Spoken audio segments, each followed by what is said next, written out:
Hi, everyone. I'm so excited to welcome you to Leadership Lab. My name's Zofia Ciechowska. I'm the VP of People Strategy, and I wanted to first start by saying thank you for taking the time to come to our first Leadership Lab. Please join me in welcoming Simon Sinek, who's an award-winning author and speaker, and our VP of Engineering, Tao Rabiu, to the stage. Tao will be interviewing Simon Sinek, and there will be time for some questions. Please give them a warm welcome. So I appreciate the warm welcome, Sophia, and I'm grateful to be here. It's great to be here with you, Simon. Nice to be here with you.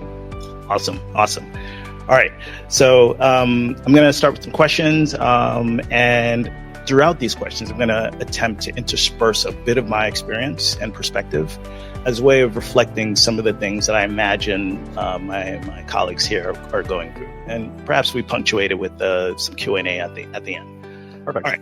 So early in my career, I felt like leadership is basically the way that you treat others. Like, just how you act.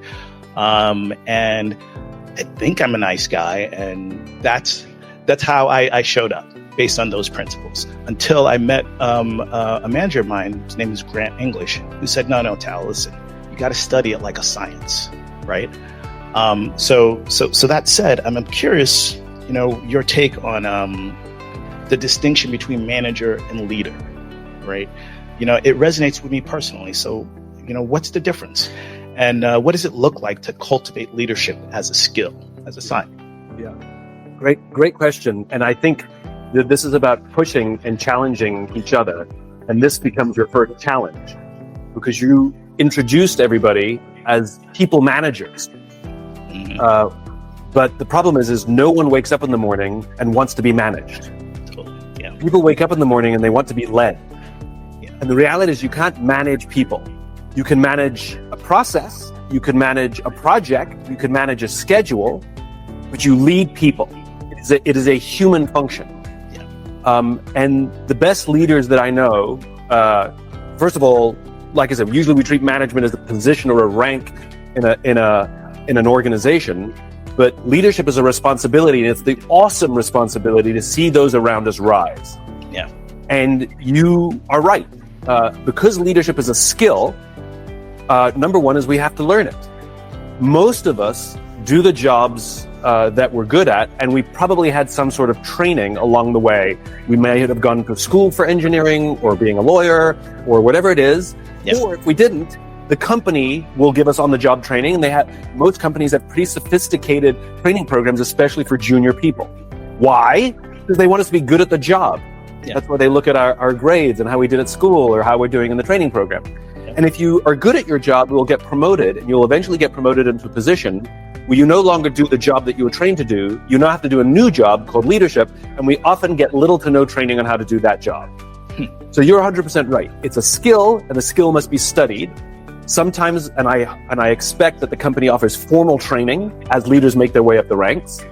But also we have to take responsibility, and all the best leaders I've ever met study it. They read books, they read articles, they watch talks, and they have conversations about it constantly. They are fascinated by it, because it's the thing they're trying to learn, and they never ever think of themselves as experts. They always think of themselves as students. Amazing. The piece around people managers as a bit of a misnomer as to what we're trying to achieve here is it actually resonates. So perhaps that's a big thing. Everyone here is a people leader, and maybe we strike that from. And I'm, as a follow-up, I'm curious around this notion that management becomes an ascension from a perception standpoint. But what about leadership? And is that in the domain of people managers? Yeah. Solely? So there's formal rank, which affords you authority, but leadership has nothing to do with rank. Yeah. As I said before, leadership is the awesome responsibility to see those around us rise, and people will only follow you if they trust you and feel like you have their back. They'll do as you say because you have authority over them, or they may have fear. Yeah. But respect and psychological safety that leads to followership, which is when people give you their blood, sweat, and tears, partially because they want to do right by the company, but largely because they want to make you proud. And so the question is what conditions do you have to create that somebody would want to do something for you willingly and wantingly. So just to go off on a little tangent, if you're interested in this kind of thing, you can always interrupt me, by the way. I'm like a wind-up toy. You just put a coin in it. I'll do my best. So you can, just as a quick aside, you'll appreciate this. So we've all been in meetings where somebody is talking, they've made their point, but they just keep going and going and going. And we all feel bad because we don't want to interrupt and we don't know how to interrupt or when. So we just sit there. Or is this too cute for me to interrupt you, Simon? No, yes. Or we go off the reservation and we're making a different point. And again, same thing. So in our company, we came up with a thing called banana, which is if somebody made their point, anyone in the room can just say banana, which means we get it. Let's move on. And it's a very polite way of interrupting. So you can banana me anytime. You got it. I will work. I'll do my best to banana you, others here, as you go on. So I was going to say how the psychological safety is created and what the actual anthropological responsibility of a leader is. Really quickly, because I find this interesting. Way back when, caveman times, human beings lived in populations that were rarely bigger than about 150 people. That was about the size of a tribe, right? Give or take. But it was those are that's where it kind of maxed out, in that range.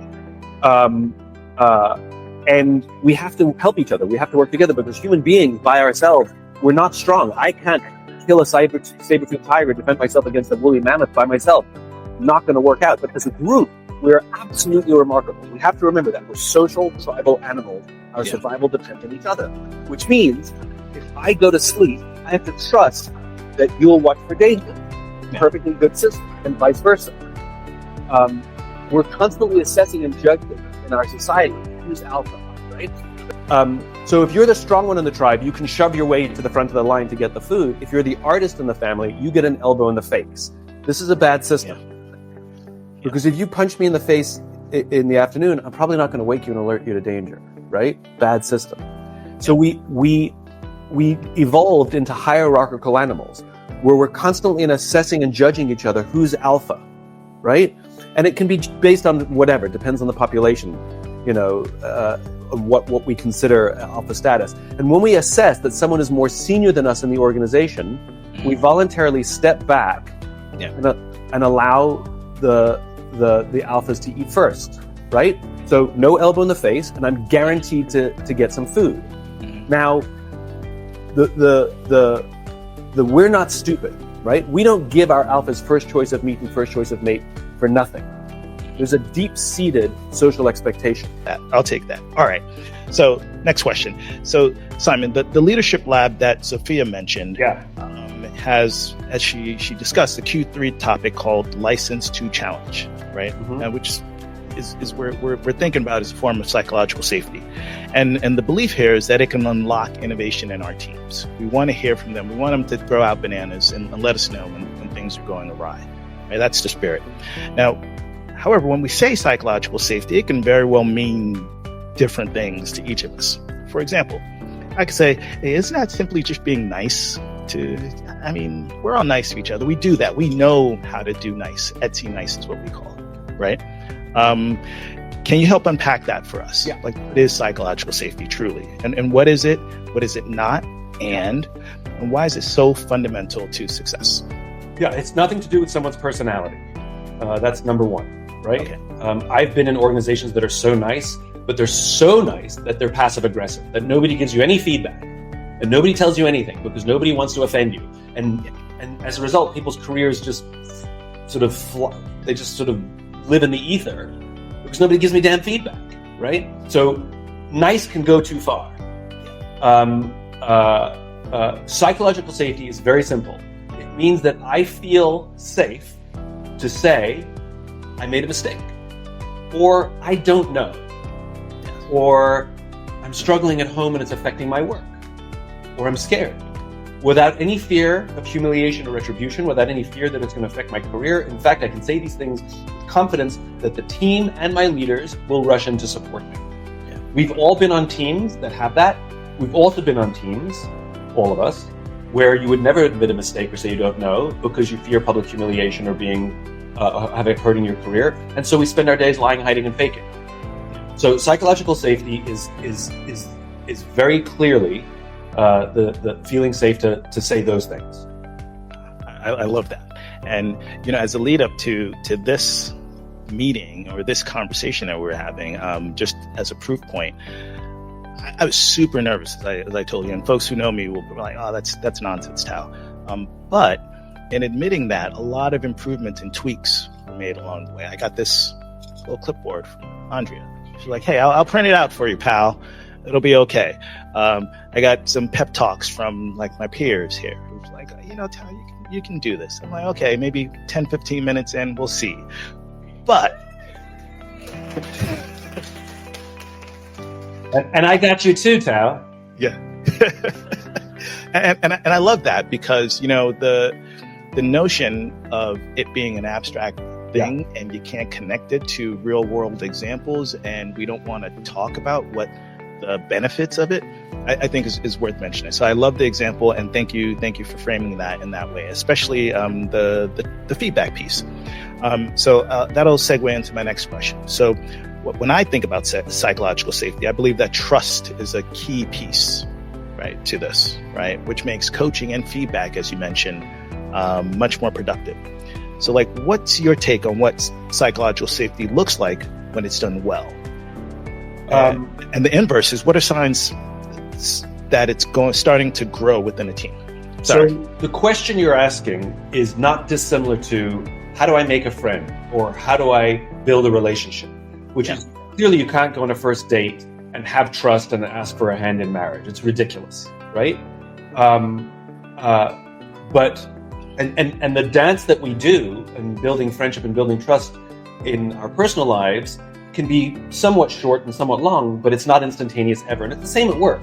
There's no single decision that you can make or one thing that you do that all of a sudden everybody loves you, and everybody comes along at a different time, even on your own team, right? We don't know what people's previous experiences have been. So there's a few things we have to remember, which is it's a process, and it's a little bit like working out, which is, you're asking, how do I build trust? I'm saying, okay, if you want to work out and get into shape, you're going to have to do chest, you're going to have to do arms, you're going to have to do legs, you're going to have to do core.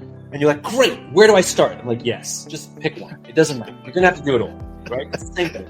I'll give you some pointers. There's many other things, but just, it doesn't matter the order. Just please just do one. Go.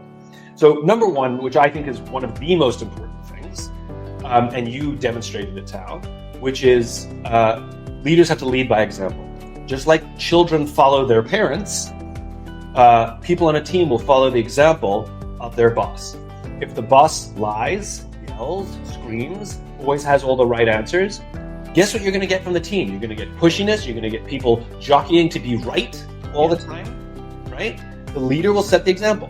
And so it doesn't actually work when the leader says, hey, if you make a mistake, or if you don't know something, tell me. I'm totally cool. I'm building psychological safety here. Until you do it, right? It's not going to work. It's actually not going to work. What actually does work is when the leader says, I don't know. You're asking me a question. I'll be honest with you. I don't know. Or I screwed up and I need your help to fix it, right?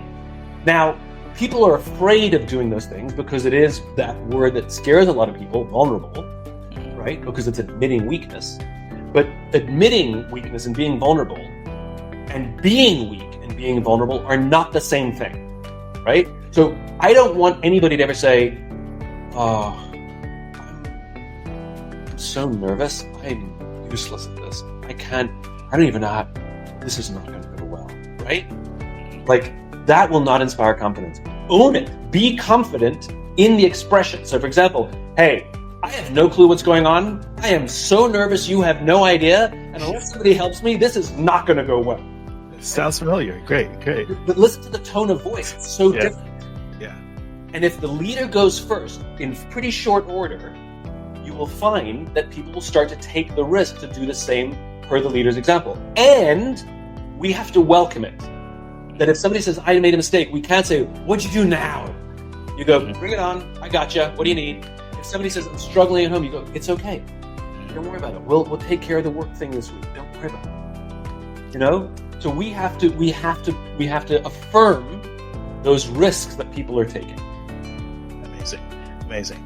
So I've seen a bunch of your stuff, and I love the stories that come out of like the material that you have. So do you have any stories of leaders that you've worked with who've done a great job of building like this psychological safety that you're describing? I mean, one of the best leaders I ever had, young in my career, I was a junior, I think the official title was junior idiot. Had a big ad agency. I filled the specs perfectly, by the way. My boss, it wasn't actually my boss, it was my boss's boss. It was the big boss who ran the whole group. His name was Peter Intamaggio, one of the best leaders I've ever had in my life. Peter, I wouldn't call him warm. He was very nice, but he didn't exude warmth, you know? So that goes to that nice thing, like, you know, you don't have to be everybody's friend. Yeah. You have to be friendly, but you don't have to be everybody's friend. In fact, that's a different conversation. Trying to be everybody's friend actually undermines leadership. Different conversation. But Peter never answered a damn question ever. Right? Hey, Peter, what should I do? Well, what do you think we should do? You know, Peter, I've exhausted all the that's why I'm coming to you, because I don't know. He goes, well, what do you think? Just tell me what you think. He never answered a damn question. And it was at times excruciating. What ended up happening is he taught me self-reliance. He taught me to think for myself, but he also taught me to bounce ideas of other people. Because if I had to go tell Peter, who's my boss's boss, what my idea was, I better be pretty confident that I've battle tested it with a few people before he shoots all the holes in it. Yeah. So it taught me to ask for help. And this is, I think, one of the mistakes people make, especially young people, because we tell them to be self-reliant in all this, and they go and tell you their ideas because they want to prove, but they haven't battle tested it, and then we shoot ideas in, and then they say, well, you don't provide psychological safety, right? So that's our job, which is to push and push and push with love, with support, but at the same time, we're holding them to high standards, so they better bring good work to us. I don't expect them to come to me with right answers. I expect them to come to me with thoughtful answers. Got it. So Peter was one of the best leaders I ever had, and I don't think he ever answered a question ever. That's fantastic. All right, that's it. No more answers. No more answers. Yeah, just questions. In the spirit of questions, I've got another question. Now, good segue, by the way. Thank you.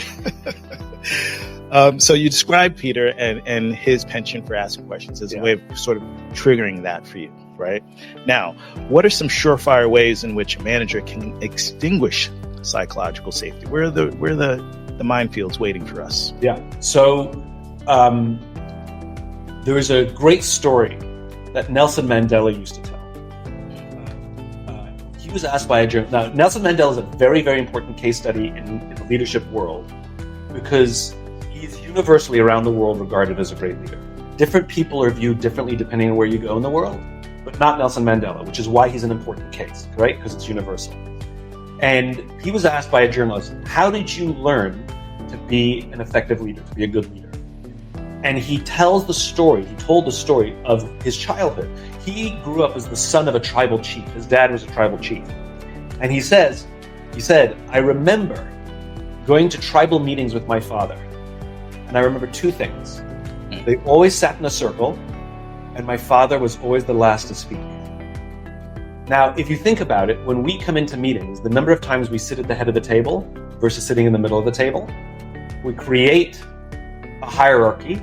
That's number one. As opposed to even on a rectangular table, you can create a circle, right? And you think of the number of times we come into meetings and we go, okay, here's the challenge we're facing, guys. Even if it's somebody who's good and well liked and all that, here's the challenge we're facing.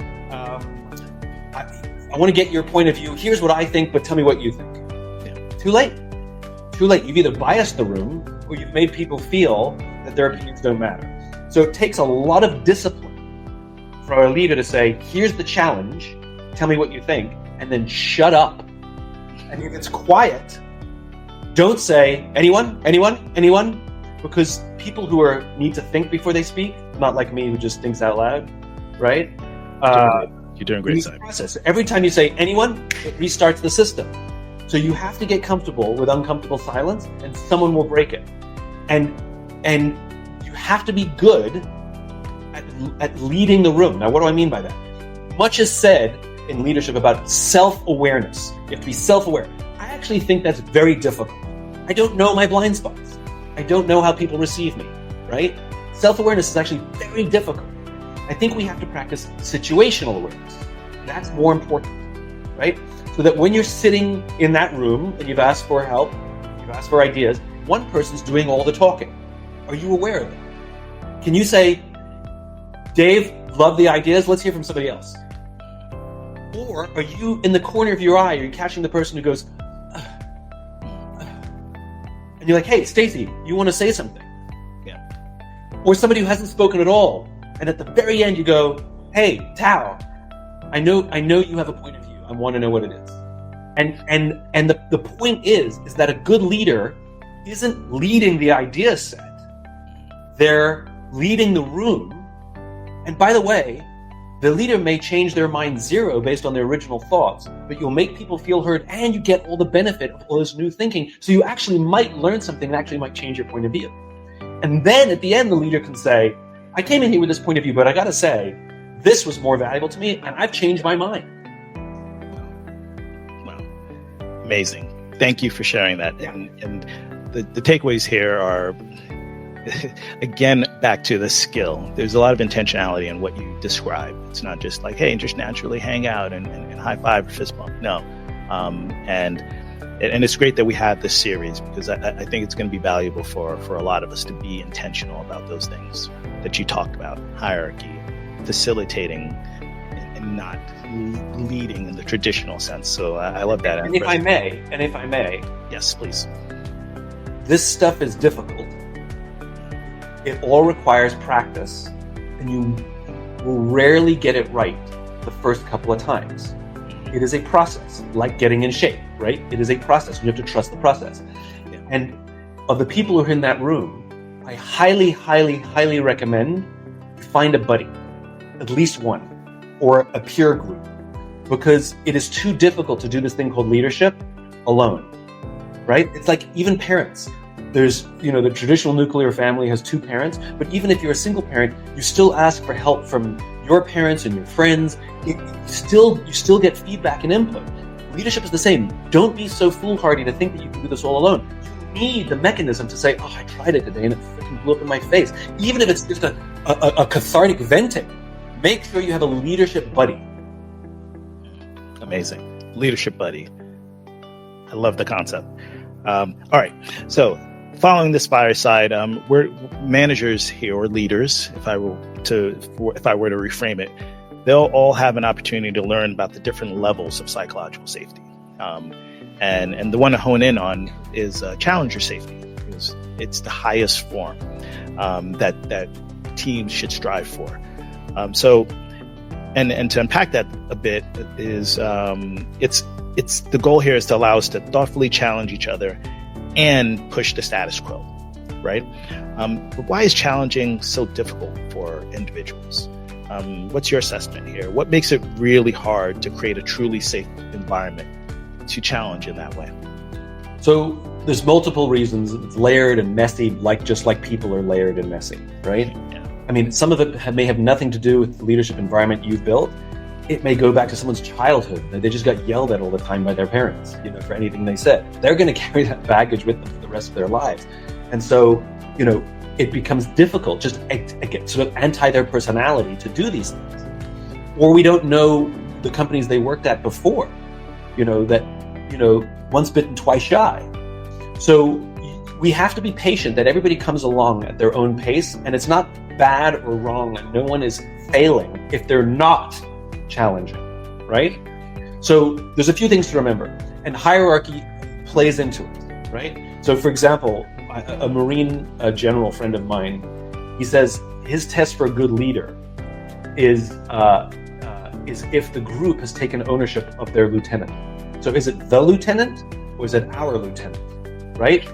And that's the first line leader. Now, the leader that's 4 lines away, it's always the colonel. It's never our. It's always the vice president. It's never our vice president, right? Yeah. And so, challenger is very easy here because the relationship is close, it's intimate, it's daily, it's familiar, and we need it here. Now, if you come up into a meeting and you've got a lot of people who are 2, 3, 4 levels in the hierarchy beneath you, the challenger culture you're going to get is to be very difficult. Not because they're bad people, not because they don't challenge. There's either a respect component or an intimidation component. Interesting. I struggle with it on my own team, right? That I know my team challenges each other. I wish they would challenge me more. Yeah. So one of the things that I have to do is I have to push it and I have to invite it. So how do I do that? Like, I'll say, like, one of my favorite tests is, okay, what sucked and what sucked less? If I did a thing, I'm saying, all right, what sucked and what sucked less? Right? Or can you tell me specifically something I can do better? And it doesn't work in the hallway. It's got to be in a safe container, some sort of feedback mechanism, meeting, or simply saying, look, guys, I don't know the answer. I need your points of view. And one by one, they'll start. Where are my blind spots? Like, we have to set the tone. But just be aware that the hierarchy does factor in to someone's feeling of willingness. It doesn't mean you have a weak culture. But this, if you have no challenging here, that's a problem. Got it. So tell me a little bit of your perspective on approaches to break that sense of hierarchy. For example, we have one-on-one skip levels, etc., fireside chats. Josh will come up here, the ET will come up here, whatever. But is there a different thing that we should be doing to sort of invite that level of candor? So you can't break it, you can mitigate it, right? So if Steven Spielberg walked into the room, you would show him incredible respect. Why? Because it's Steven Spielberg. Or in my world, George Lucas, right? You got, like, love it. So like, I'd be like, oh my God, it's George Lucas. Oh my God, it's George Lucas. And if he says, tell me what I did wrong, I'm like, oh, that's amazing, right? Like, I love your stuff. I love you. I love everything you've done, right? He can't break it, but he can make me feel a little safer, and he can mitigate it. What's more important for Josh or any senior leader, what's more important is that they create a culture of challenge from their circles of influence, from the regular impact they have. So if Josh creates a challenge culture in his direct reports, guess how they'll lead their direct reports, and guess how they'll lead their direct reports. Yeah. And so the most important thing is the culture you create in your sphere, and then it ripples. By the way, it goes the opposite as well. No challenger culture at the top, you're going to find only small pockets of it throughout the company. Got it. And we call those rebels. We call those rebels, or those the people who have this weird, like, I don't care if you fire me, Yeah, totally. Right. I love it. I appreciate that a lot. I want to do a quick time check. Sweet. Good. I'm good. So I'm going to shift to a lightning round unless I missed something significant. And if I did, I apologize profusely to you all in advance. All right. What 3 characteristics make a great leader? So this question comes up a lot, and you read articles and they're like, charisma. I've known a lot of great leaders who you wouldn't even know they're the leader. They like walk with their shoulder against the wall, right? So those things I've seen, yes and no. But the few things that I've seen universally about amongst the great leaders I've met, number one, and these things, number one and number two, sort of go together. Number one is courage.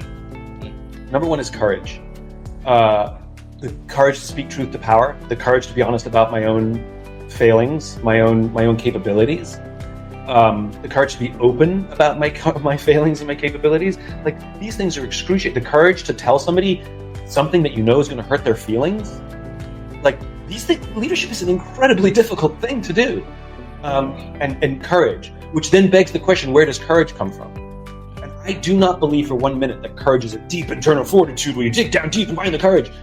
Courage for me is social. Yeah. So, like, I have the courage to jump out of a plane because the parachute on my back, the external thing, gave me the courage. And so you need at least one person in your life, professionally or personally, to say, I believe in you, you got this, and if everything goes south, I'll still be there with you. That'll give you courage. Number two, closely tied, is integrity, which is to do the right thing. weirdly, we all know what the right thing is, rather than doing the expedient thing. Like, I can't stand it when companies do unethical things and all the CEOs are dragged in front of Congress and they all say the same thing. We broke no laws. No, you didn't break a law by raising the price of your essential drug by